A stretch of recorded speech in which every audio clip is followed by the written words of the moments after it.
were alone. I didn't mean to cause you any trouble. Amina shook her head.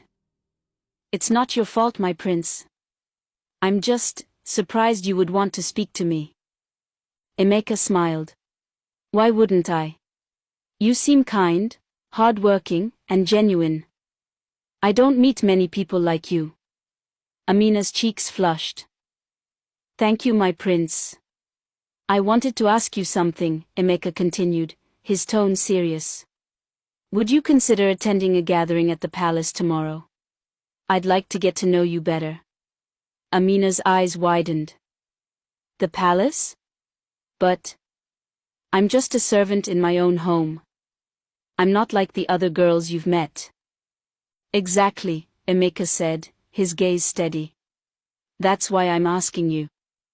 For a moment, Amina couldn't speak. Her mind raced with doubts and fears. What would her stepmother say? How would the villagers react? But beneath the fear, a tiny spark of hope began to grow. Perhaps this was her chance to break free from the life she had always known. If my stepmother allows it, I will come, she said finally. Emeka nodded. I will make sure she does. Until tomorrow, Amina. As he walked away, the crowd erupted into whispers. Amina turned to face Madame Ngozi, whose expression was thunderous. Bola and Chinyere stood behind her, their faces twisted with jealousy. You've embarrassed me, Madame Ngozi hissed as the villagers began to disperse. We'll talk about this later. Amina lowered her head and returned to her chores, but her heart felt lighter. For the first time, she allowed herself to dream of a life beyond her stepmother's shadow.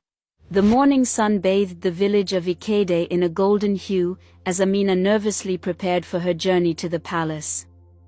Madame Ngozi, fuming but powerless against the prince's wishes, begrudgingly handed her an old wrapper to wear. It was plain and worn, a sharp contrast to the lavish outfits she had reserved for Bola and Chinyere. Don't embarrass me further, Madame Ngozi snapped as Amina adjusted the wrapper. Go, do whatever the prince wants, and don't forget your place. Amina nodded silently, too excited to let her stepmother's words dampen her spirits. She tied her scarf neatly, grabbed the basket she had prepared with fresh fruits as a gift, and began the walk to the palace. The villagers watched her with a mix of curiosity and envy. Whispers followed her every step. How did someone like Amina catch the prince's attention? She must have bewitched him. There's no other explanation. But Amina ignored them, her heart focused on what lay ahead. The palace gates loomed tall and majestic, guarded by soldiers in gleaming uniforms. As she approached, one of the guards stepped forward. Are you Amina? He asked, his tone formal. Yes, she replied, clutching her basket tightly. Follow me. The guard led her through the grand gates and into the palace grounds. Amina's breath caught as she took in the beauty around her, manicured gardens, fountains that sparkled in the sunlight, and towering walls adorned with intricate carvings.